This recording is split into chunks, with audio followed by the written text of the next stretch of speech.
So I'm very motivated by how things move. How do they get around? How do they enact their behaviors? And what are the processes that leads to this variation? And overall, as an evolutionary biologist, I'm very interested then in how did they get that way? What processes led to the way that animals or plants or any other organism is today? So a lot of my work has focused on hummingbirds through my PhD, and I'll talk about the first part of that today. So hummingbirds, renowned for many things, very high metabolic rates. Of course, it knows that they're very, very good at hovering. But what you can also see from this is that they're extremely aggressive. They live a lifestyle that is based on combat. And this is probably a major factor driving evolution of the hummingbirds, and especially towards these kinds of aerial abilities that we see that are nearly unparalleled of any other animal.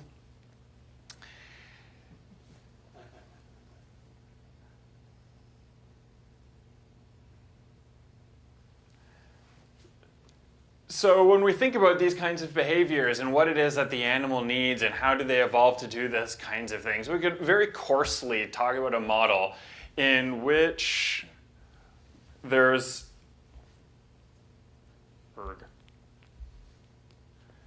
some kind of instruction that is coming from the brain, and the instruction gets relayed into the body, and so we can see in the musculature and the bones on which it's anchored. And then this results in some kind of an interaction with the environment which is necessary for movement. But these kinds of instructions are not alone enough for any kind of movement. So for instance, there have been simulations. People have wanted to know what kind of an animal could you make with just motor commands, with just instructions? And it turns out that these kinds of simulations, they destabilize very quickly and then just crash into the ground. So it's not possible to fly, for instance, or really perform any kind of movement with just instructions. The second part that is needed is the bottom of the loop here. What we see is this ascending sensory feedback. So the animal needs to know, what am I doing? How am I executing it? When I tell myself to put my arm out, am I actually doing that properly? So this entire process, this entire loop is my interest, but I'm going to break it down into two different parts in this talk. And in the beginning of the talk, I'm just going to talk about these two parts on the right side. I'm going to talk about the evolution of morphology in the hummingbirds and how this relates to their metabolic performance, reflective in the muscle power, and their overall behavior. So hummingbirds are highly specialized for hovering and for maneuvering flight. And one of the great things about working with them is that they're actually quite well studied. So they've been fascinating field biologists, physiologists, zoologists for a century or more, probably even older when you look in the really, really old literature. And so, for instance, one of the well-known adaptations of the hummingbirds is in the wing. And so what we have here colored are different components, the bones in a human hand and their homologous bones in the hummingbird. And what we see is that one of the adaptations that has allowed for hummingbird flight is that they don't actually fly with their arms. They actually fly with their hands. So they do this. They're always waving their hands all over the place. And so each of these feathers, the different color combinations of the feathers is actually showing how these feathers are controlled by fingers. So in order to move, they're waving their hands and they're moving their fingers around.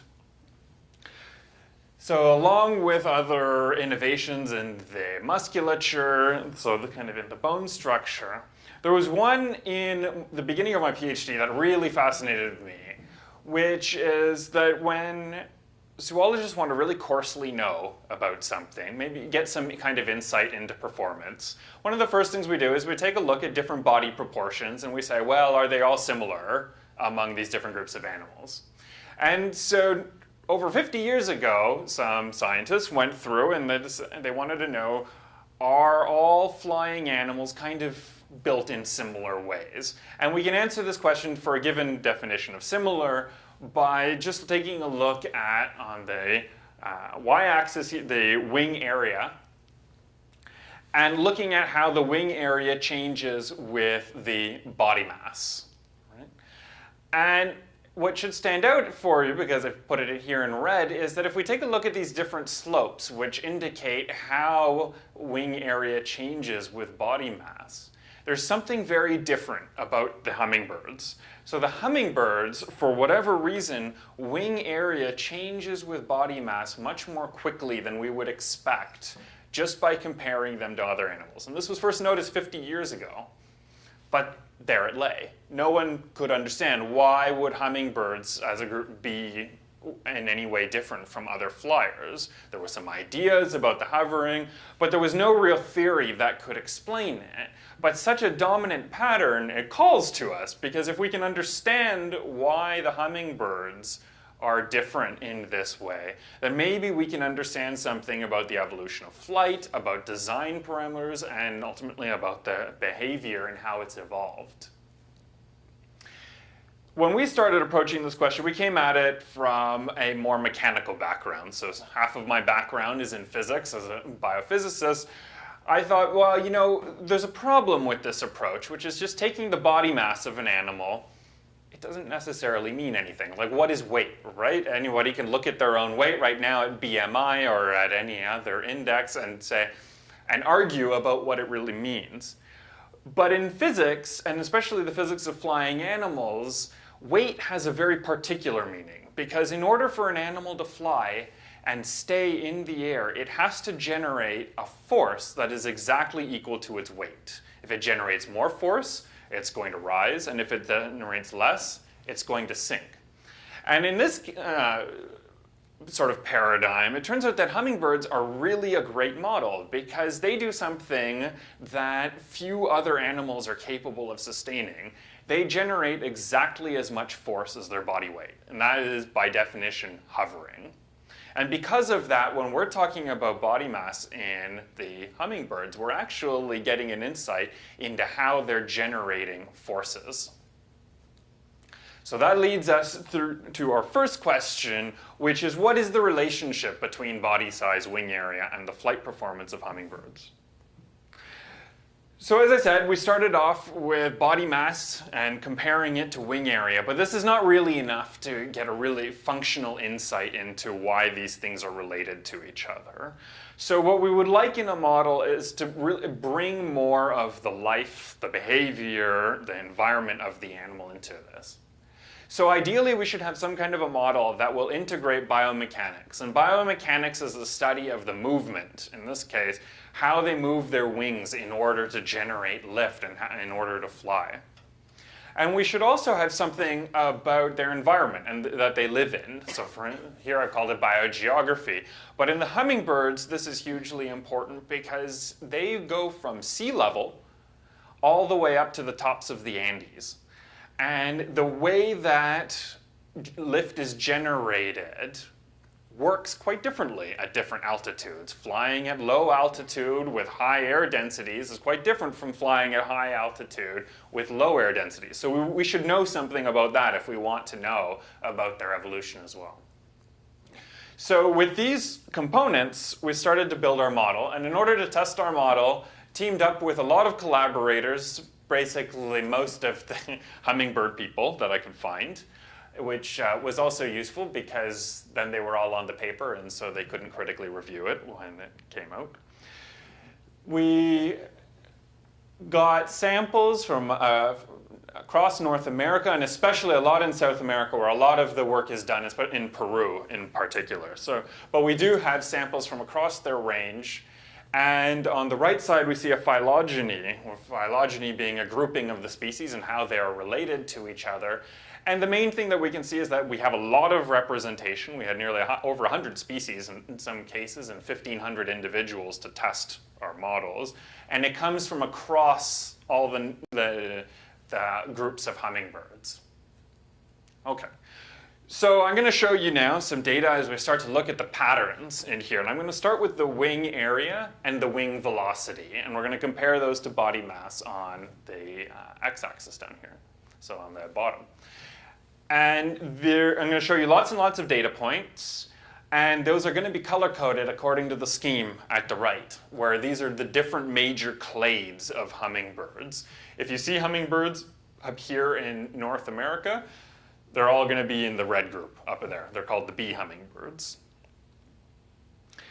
So here's what it looks like when we plot the wing area versus body mass. So I showed you a little bit of that before. We said that there's a large increase in wing area with body mass. And what was startling about this is that this is much higher than what would be theoretically predicted by what is called isometry. And you can imagine isometry as if you took one of these pictures on the right here and made them in Adobe Illustrator, and you just took it and you just expanded it. That would be isometry, because when it's expanded, it would still have the same shape as if you shrunk it back down again. When you do that with a hummingbird wing, that's not what happens. The wing has to grow much faster in order to actually look like the real thing.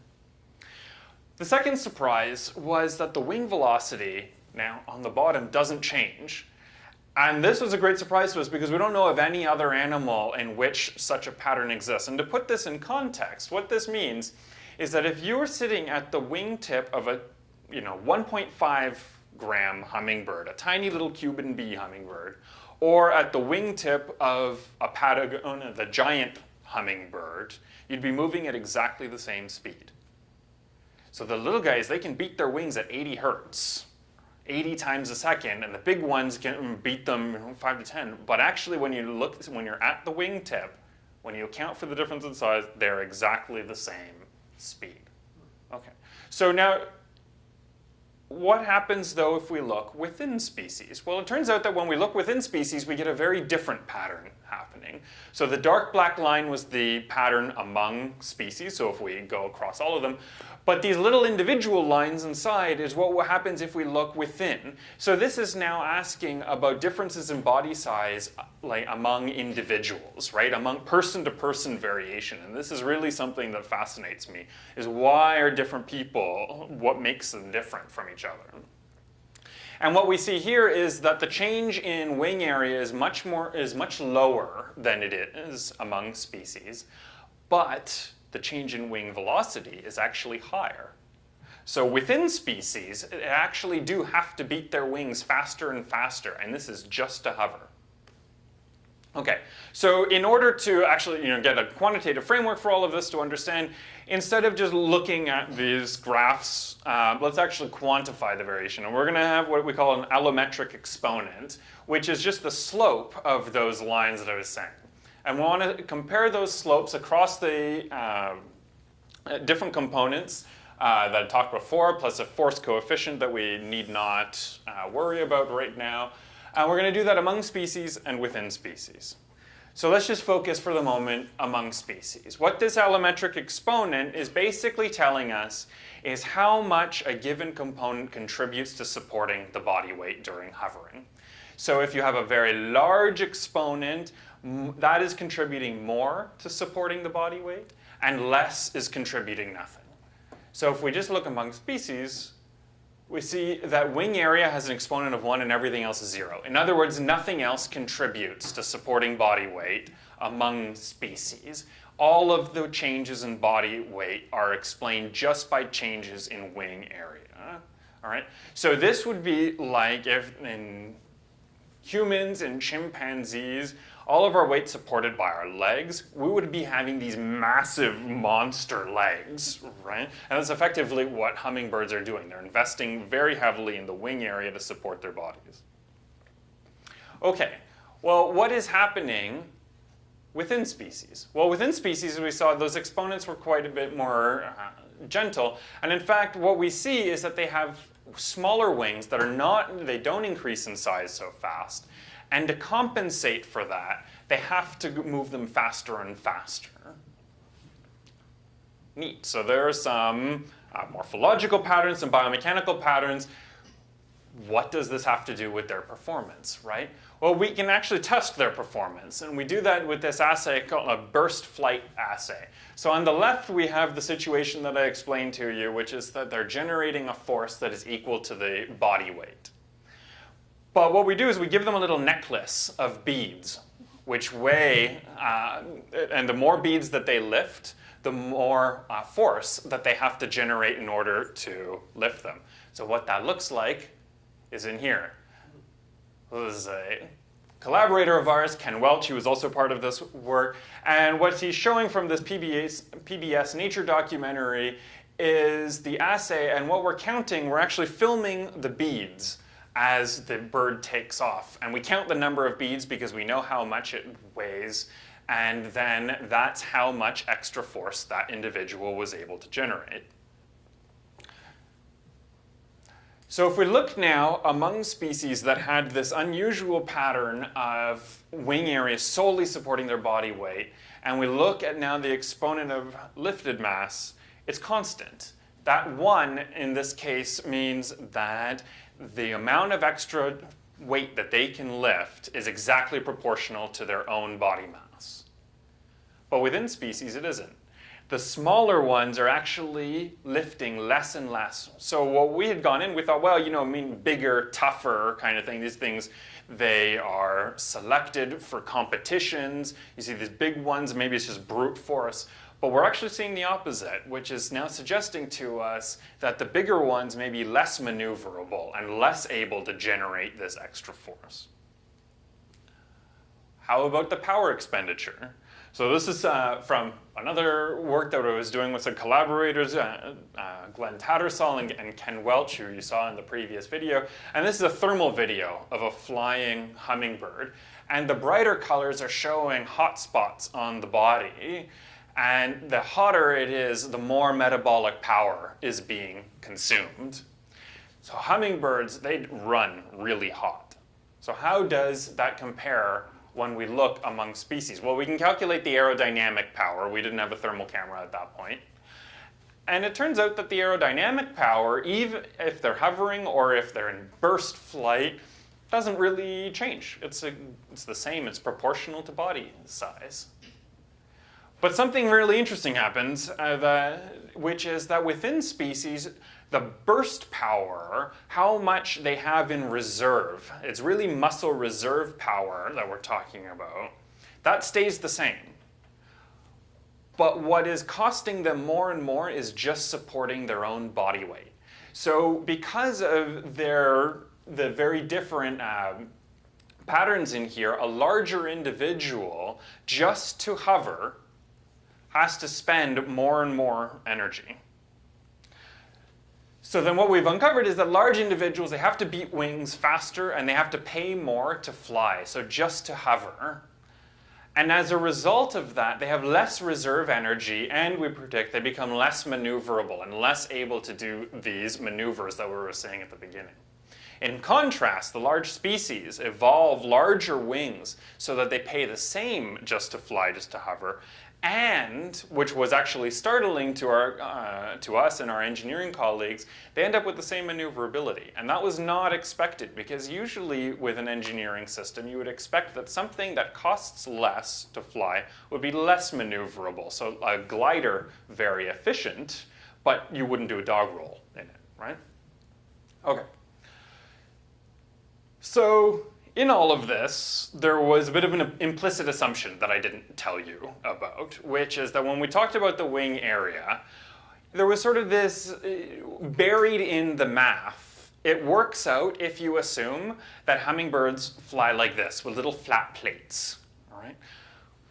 But are their wings really like flat plates? If we look at other birds that go through the air and they have these sweeping motions, all kinds of things, they don't look just like a flat plate that is being waved around. So in the second portion of my PhD, I basically went on a scouting trip around the university, finding as many high-speed cameras as I could and rigging them all together. They're all numbered up here, so this ended up with 6 high-speed cameras, 4 possibly big halogen lamps, and all pointed at this little red arrow in the middle. So that big setup for that tiny little hummingbird in there. And we'll film this at 2200 frames per second. Okay, and a lot of work and a lot of time later, this is what a hummingbird looks like as it's flying. And as you can see, just by following this red mesh that's been fitted on the wing, it is a dynamic wing. It is not a flat plate that is just moving back and forth. Right? So in order to quantify this, we tracked all of those little markers on the wing, and to do it by hand. We then fit an initial mesh. So a mesh is, in computer sciences, is the kind of geometry that is used to describe a surface. We initially fit one that is like a plate that is just connects the front of the wing to the rear of the wing. And then with a lot of computational brute force, we project that now into a surface that is best described by all those points. And so this is how we try and get the three-dimensional structure of the wing, which is not something that had been described really for most animals, let alone a hummingbird. And from this, then, we can begin to quantify the changes in shape. So I'll just give one fairly straightforward that captures a lot of what we think is going on in here. And this is called the wing twisting. And twisting is just what you think it is. And the way that we measure it is we start down here at the root of the ring, so it's colored dark out to light. And we just measure this angle, even easier to see here as the wing is heavily twisted, from the base of the wing out to the tip. And when we quantify this, which is out there on the right, we can go through different strokes. So down stroke as the wings come down and then they reverse and go back up again. We can see that there's some really large differences in these portions of the stroke. And in particular in the upstroke, because those lines are so separated from each other, we say that they are it is a very highly twisted wing. What we are currently now working on is predicting what effect this really has on behavior. So with collaborators at Virginia Tech, what we're doing is applying what are computational methods. And what you're seeing now is the red is the reconstructed surface of the wing, the real wing that we digitized from flight. The blue is the predicted motion of the air around the wing. And so this is a hugely complex, our collaborators do all of this on the supercomputers that they have access to. But one of the interesting things that we see is, watch as the wing is now, it's turning over again and reversing, going up the other. Look at that nice band along the leading edge at the top. You can see it right here where it looked nice and smooth, but then as it begins to stop, that's when it breaks apart. And this is a fundamental part of the aerodynamics of flying animals that is very different from something like a helicopter or a plane, which has a constant and smooth motion. Real animal flight is not smooth because it's always reciprocating. It's going back and forth. And because of that, the aerodynamics is very, very different. And that's a really big area of research. Okay, so overall, what I've told you about is by comparing intra and interspecific variation, we're beginning to learn about the mechanisms involved in hummingbird evolution, and I think more broadly in the evolution of flight. In the hummingbirds, the large wings minimize the cost of just supporting their own weight, but also coincidentally maximizes their burst performance. And as I said, this was not something that we would have predicted in general from aerodynamics. And the third part, though I haven't given you much of an indication of it, is that what we call morphing wings, these dynamic wings that are able to change shape, we think that there's very good reason for that, which is that by being able to change the shape constantly, that actually expands the performance envelope. They're able to do much, much more than you would be able to do just with a flat plate that was going back and forth. Okay, so let's bring it back now to our model. And I've told you a little bit about this evolution of the musculature and the wings and then how they exert aerodynamics. But what about this ascending sensory feedback that I was alluding to? Well, it turns out that that is really hard to study in most animals, let alone a hummingbird. And I was not going to try at the end of my PhD. And that's why I moved down here. So it's to work instead on a simpler system. So I moved down here, I moved to the Whitney Laboratory and started working on larval zebrafish. And this is a stain, from a rather messy one, where I was attempting to label nerves, which we'll talk about in just a few moments. And you can sort of see the outline at the top. On the left, there's some eye and then the musculature. Let's go there. So why work on larval zebrafish for a problem like this? Well, it turns out that even though they're really, really small and they're really, really young, larval zebrafish already have quite a sophisticated array of behaviors that are dependent on sensing mechanical stimuli in the environment. And so as an example of this, this is a pipette at the bottom right, and it's just filled with some dye. And as it's ejected, you get this very stereotypical vortex that's forming. But what is nice about this is that because you can visualize the dye front, you can actually tell the exact moment when the jet of water hits the fish. And as soon as it feels that jet of water, it's gone. It's out of there. And it turns out there's a good reason for that. And that's that a lot of fish eat by suction. And so if you were to feel either a bow wave coming on at you, then you might be about to get struck. Or if you feel suction on your body, it might be jaws opening and imminent death. All of this is underlain by an organ called the lateral line. And the lateral line connects these little black structures that are shown here, these neuromasts, up to the brain through what are called afferent neurons. So these afferent neurons, they go up to these special sensors called neuromasts, innervate it, and if they send a signal, it gets relayed up to the brain. And that's how they measure movement in the water around them. But it turns out that there is a problem with this. And it turns out to be a very general problem of all mechanical systems. And you can imagine this problem by thinking about, let's say that you extend out your arm and touch a table. How do you know that you've touched the table or that the table is touching you? Well, it turns out that there's no way you can tell that, right? There is a, if you go back to Newton, there's an equal and opposite reaction. You can't tell which way this is coming from. You need some additional information about that. In the case of the larval zebrafish, if it's monitoring the flow around the body, how does it know that it's the water moving, not its own body moving through the water? And this would be a really big problem, right? Because if it mistook the water, its own movement, for some kind of a movement around it in the water, every time it moved, it would then escape, which would trigger another escape, and it would really quickly exhaust because it would be fleeing at its own hydrodynamic shadow, right? So we must have some kind of way to say, once it starts moving, it's okay, this is a movement that you've exerted on yourself. And that's what we would like to know about, is how does the fish discriminate self-motion?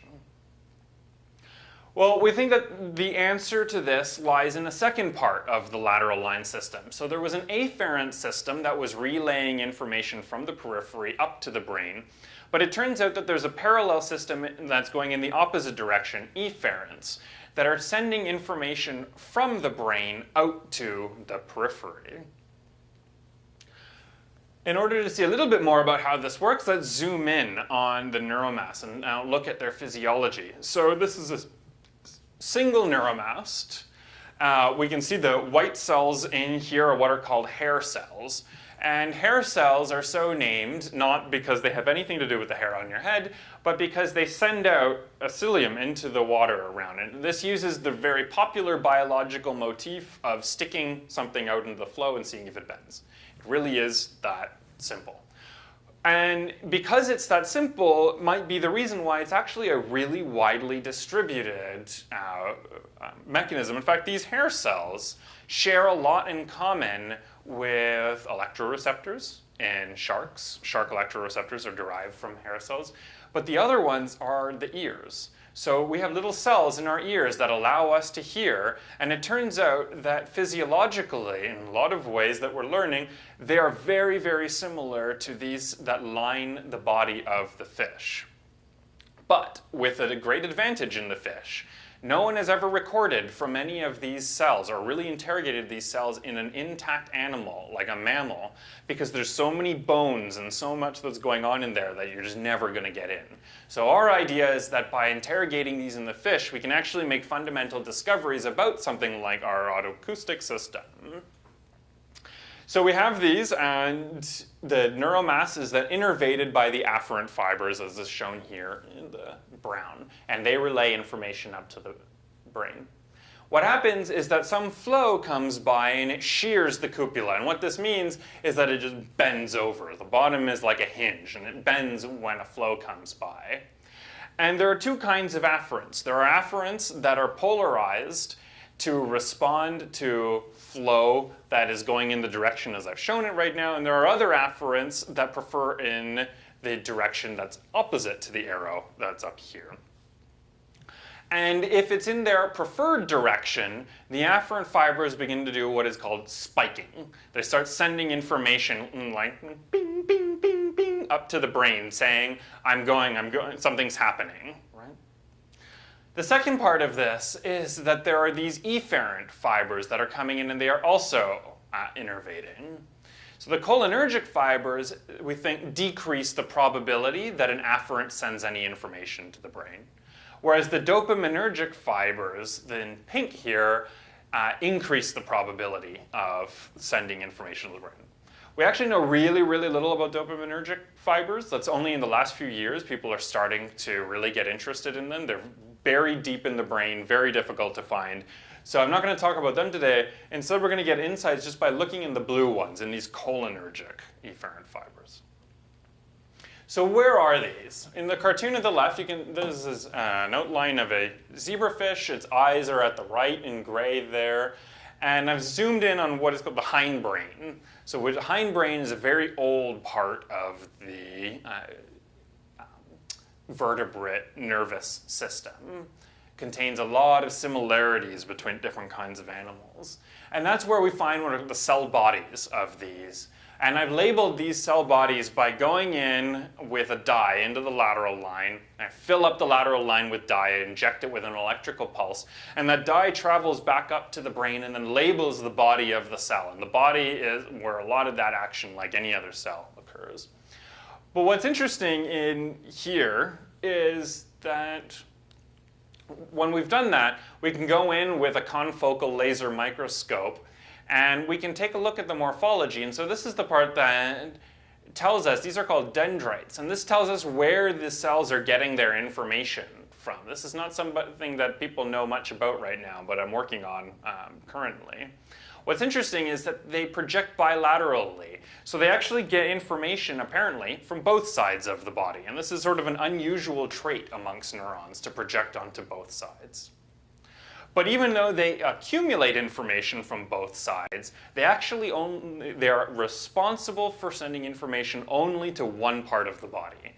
And in this case, what I've done is I've labeled the left and right portions of the posterior lateral line. So they have a posterior and an anterior, which is the head. And then I've labeled part of the right anterior. And we can see that these are different cells and they're labeling separately. So they do not overlap. There is no dye going into both of them. And so that tells us that you have a population of cells that is responsible, say, for instance, your left leg, a population for your right leg, and then another population for left head and right head in the case of the fish. Okay, so that's their placement. How is this related to this motor activity, to the swimming that they're talking about? In order to answer this question, these are deep cells. They're very, very difficult to interrogate directly. But in the last couple decades, there's been an immense revolution in all of the neurosciences and the study of the brain. And one of those are these indirect indicators. And this is an example of such a thing. This is what is called a calcium indicator expressed in every neuron in the brain.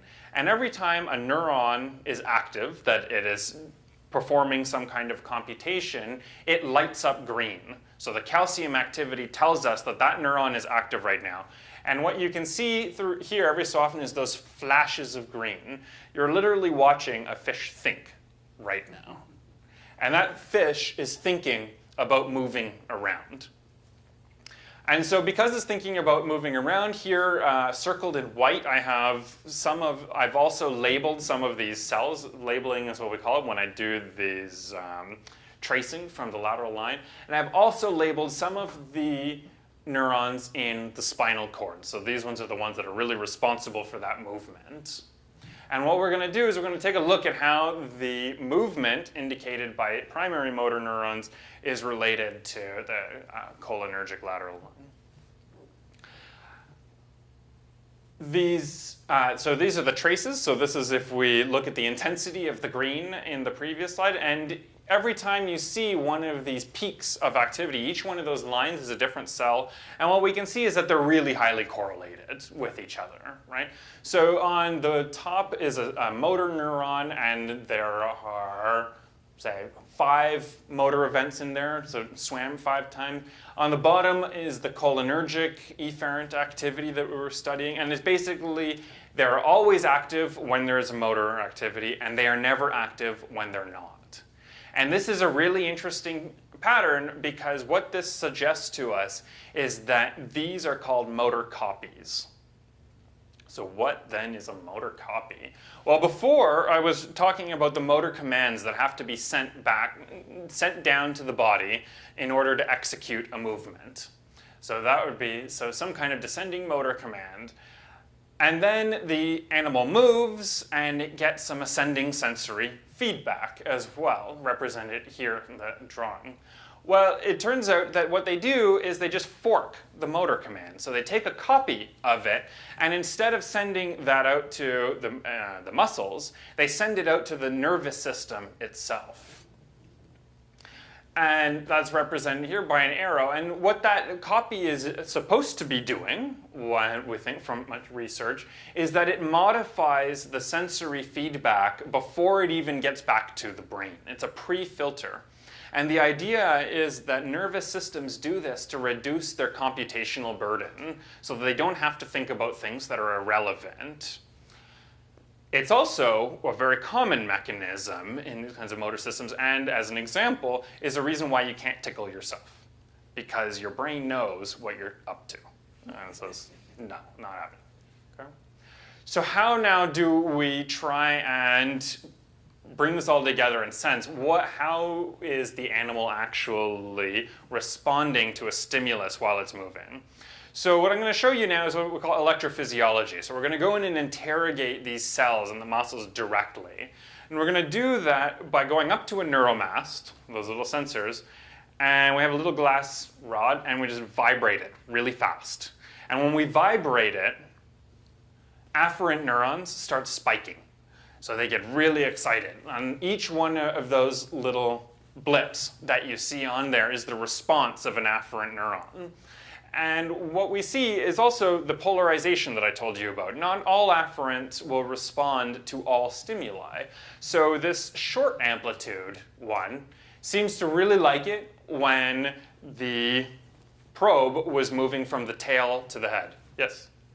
Is there a question? Oh, sorry.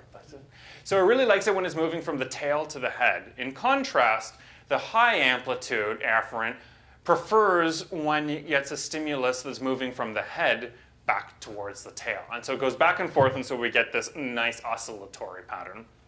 Out here at the end is what we call spontaneous feedback. So this is a property of a lot of neurons, is that they continue blipping, spiking, even if in the absence. And so we think probably this means that it's telling the body, yep, I'm here, things are happening, you know. Well, what about the motor? So we can look at the motor activity in the same way. This is actually all in a paralyzed fish. And so it can't really move. But what we can do is record the signals that it thinks it would be sending and use that as a property. So this is called fictive locomotion. And so before we get into these periods right here, like these are the motor events, this one might be something. Before we get into what happens was swimming and when there is stimulation, let's just look at what happens in the spontaneous feedback period. What would be the effect of the efferent with no kind of other feedback whatsoever? So that's in this gray highlighted section. So this is work that I've been doing with a PhD student in the lab. This is a primary project. And what we've done is we're now recording electrophysiologically from the afferent, as I said, and from, not from motor neurons, but from the muscles. And what we see is that every time there is one of these swimming events, there is no spiking going on at the same time, at least this high amplitude spiking. Okay? It just seems to, in this case, seems to be interrupted, so they don't occur at the same time.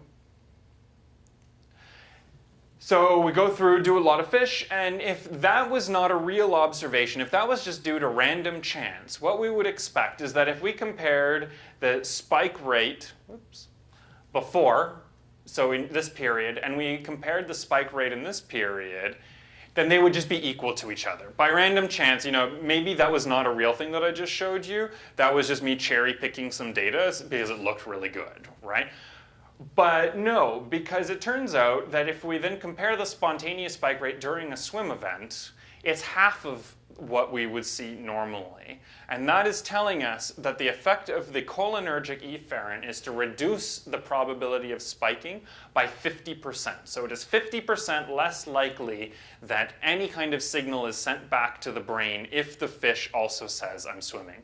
So this might be a way that the animal prevents itself from getting confused. Well, we can go in and verify this. Maybe it is not the efferents that are actually involved in this. Maybe it's something else entirely different, so we want to be sure. Well, what I did when I first arrived about a year ago was to label those cells the way that I showed you a few slides ago, but instead of now just taking pretty pictures of them with the laser, we actually shine an ultraviolet laser on them and kill them. So this is called a photoablation experiment.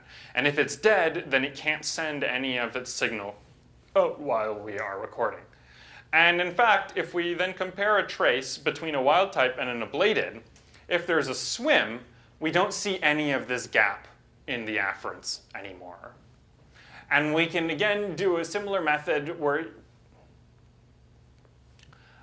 we take a look at the spike rate, and now actually the difference in the spike rate, spontaneous spike rate just on its own or during a swim, it really is no different from chance, which is what lies along the dotted line in here. We could also do sham experiments where we randomly kill cells in the back of the brain, which is like, you know, controlling for whether or not just giving the fish a sunburn would do the same thing. And those fall exactly on the line with the control, that's these blue ones. So we're pretty confident that if we ablate these cells, we get rid of their ability to compensate for their own movement. But then what about during the movement period? What is happening then? Okay, so now we can go back to it. Well, we can do basically exactly the same thing as I showed you. And remember that in the previous one, it said there's a minus 50% probability of spiking. Well, if we give them a stimulus now, different frequencies, different amplitudes, whatever you want to, it's only about a minus 15, 20% probability. And that was really not expected. I had done this right before going to a conference at the beginning of January, and I said, oh God, like what do we do with this, right? Because this does not fit our model anymore. Like, what do you get out of just a 15% decrease? I don't know. I don't know what they're doing. I don't know what the effect would be. But that is what I'm working on, and will continue working on for at least a few more months. So to end up, I'd like to go back and watch another video of behavior, right? Because now what I hope that I've done is told you a little bit and shown you a little bit about all of these different motions and the locomotor capacity of these different animals and why we need to think about the differences in body size. How did they evolve? what were the driving factors in these. And I like this particular one because it showed the poor little flying fish getting attacked both from below and from above.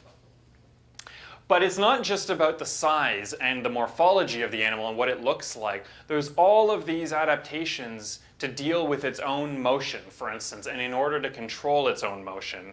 And that's the bottom part of the loop. And that's one of the things that really fascinates me and that I'm continuing to work on now. So thanks very much, and I'd be happy to take any questions. Have you researched any other fish of any kind? So we were poised to start working on it. So the problem with these setups is that it takes a lot of work by a lot of people just to get one little setup. So there's some really great work happening down at Florida Atlantic University. They have now a group of people that are specializing in what are called the blind cavefish, these Mexican tetras. And they are doing some really phenomenal things that other people are just doing with larval zebrafish, and they're now doing it with the cavefish, and I'm really excited about them. So we've been talking with them as well, but we have even a very basic problem is that our $100,000 electrophysiology rig is designed for a 1 millimeter fish. If the cavefish larva is 5 millimeters, I don't know that we could deal with it, right? So, but we're getting there, and that would be the ideal. And working in a system like a larval zebrafish, it has benefits to be able to model, to say, go into biomedical aspects. But from my perspective as an evolutionary biologist, you take things, optimize them here, and then go out and look in other fish and wonder, does it work the same way? Because it probably doesn't. In the graph on mass to wing, beginning, there was two sets of insects. One was kind of following the pattern of the bird, and one was a lower pattern, and there. So we got the bottom, which look kind of like beetles and cicadas, and then we've got dragonflies and butterflies on top, and then hummingbird sign connects the two branches, whereas the dragonfly kind of follows the bird pattern. What's the difference between those two sets of insects? So the top ones, one of the things that has happened in insect flight was that most insects, except for the dipterans with the 2 wings, have 4 wings. And the dragonflies and their allies actually fly with all 4 wings, and they maneuver each of those wings independently. For most other insects, this was just too much of a bother. And actually, that's why you can see, so for this is a cicada and a bee on here, and they have these little hemulate that lock the wings together. So they're functionally 2-winged flyers. The others are the butterflies up there, and the butterflies sort of took a different route. They didn't exactly lock them together. They, as far as I know, they mostly just they overlap with each other. They can still get some separated movement from each other, where the hind wing doesn't do much and the front wing does a lot of the action. So some of it is a totally different mode of flying. Why you have that intercept difference, those 2 clear groups in there, I don't know. But the original theory was that hummingbirds were like this because they were somehow an insect transitioning to become a bird. And so from like basic evolutionary principles aside, there were some aerodynamic reasons to think that they might. So hummingbirds occupy what is called like a transitional zone, in which air begins to work to flow a little bit differently. So at really small sizes, air is really viscous. It really pulls, and it really wants to move in straight lines. At the bigger sizes, air starts swirling around and doing all kinds of, you get a lot of turbulence. You don't get turbulence at the really small sizes because air just can't move that way. It's too sticky. And it was thought that hummingbirds this must be something like a transition zone. Now I think we'd more say that probably not. That I don't think that has anything to do with it. But it might have something to do with like the lower bound of their sizes. But yes, that difference, I don't know exactly what leads to it. Well, the smallest hummingbird there is almost as small or as big as the largest butterfly and bees. Well, the largest of the, yeah, so in body mass, certainly, but the wing area, I mean, things like atlas moths, the Saturniids, are monsters, right? They're really big compared to the smallest of the hummingbirds, which are, the bee hummingbird is literally the size of a bee. It's only 1.5 grams. How about the difference between an insect that can hover versus an insect that can't? You have maybe on a different line. Yeah. So the dragonflies can, and so can bees and flies. There have been discussions about what is true hovering and not. Quite frankly, I don't believe it. So it might be that there are some other adaptations, but quite honestly, I think one of the biggest aspects that is completely overlooked in here is we're talking about one group of animals, the hummingbirds, that is all one clade, and we're comparing it to variation across all the other clades, right? So we're talking about in here that for some reason, I have told you that there should be one pattern that is true for like little songbirds and swifts all the way up to vultures and other raptors, right? So quite frankly, I think you should treat that with far more skepticism than anything else. And in fact, if you go in with some even bigger data sets that are not on here, it turns out that if you start really looking at clade levels, it might not, hummingbirds actually might not be that unique. It might just be that there's a bias in many fields of science towards, like the fuzzy cute creatures. And so for what this is really, this is not a phylogenetic split in here. This is like a cute animal, charismatic animal versus everything else split. And what I think is that probably when you're less than an order of magnitude in size, there's a certain tyranny of dimensional analysis. It's not really possible to continue this hummingbird pattern all the way up. But for small amounts of variation, you might actually see this kind of thing quite a lot. And so, where I would love to go with this, for instance, what we have been trying to do is ancestral state reconstructions and ask questions like, what was the ancestral hummingbird like? What was its body type? And what does that tell us? Does it mean like it was sort of in the middle of the range and that one order of magnitude is the maximum range you could get? Because an order of magnitude is really tantalizing because a lot of clades have one order of magnitude in variation. So is it like you have a basic body plan and this is like the limits of what you can do with that body plan before you need to move to something else entirely? The other thing was the individual, there was variation within the individual species. It almost, my sense was that the bigger might fight better, but they cost more energy or something. Wasn't that the upshot? Well, so it might be that there's a trade-off in maneuverability, and some other work that came after challenged this idea and suggested that that might not be the case. I think that more remains to be done. What I will say, though, is that when these birds start to tangle, brute force matters. So they're not all just aerial displays. And so we've had, for instance, a pair that they lock their claws into each other and they just grapple. It's so hard that they fall to the ground and then they're just rolling on the ground. And you can actually go right up to them and they won't notice because they're just trying to beat the snot out of each other, right? We had a collaborator at the National University in Colombia a few years ago who discovered that there are groups of these hummingbirds that have evolved serrations, like teeth at the end of their beaks. And they now think that basically these things are lances, that they dive at each other and spear each other in flight. And so when they pull back the breast feathers, they see these little scars all over the place where they've probably lanced each other.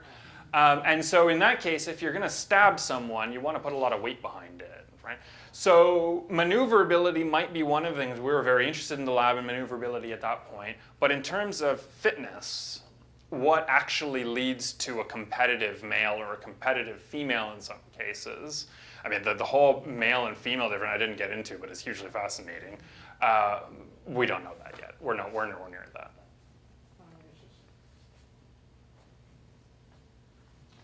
I had a question about. Oh, there was one question at the back. So what's the goal? What are you looking to find out? What's the end result you're looking for?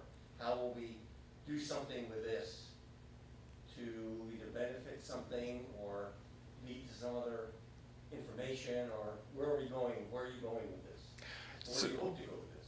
So as an evolutionary biologist, I mean, one of the fundamentally is I would like to know how did they get there. But one of the things that I didn't really talk about much are the tools that we developed for this project.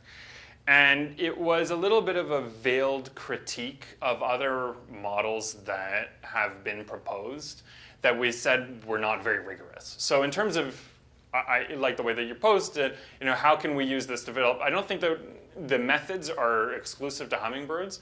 I would like to see people apply a little bit more rigorous technique to the studies of body size proportions, and I think that we would get better information out of it. Other people are interested in a more practical outcome of the research. And so we collaborate a lot with engineers. And I was going to add some fairly amazing videos of what's become possible in engineering in the last 10 years.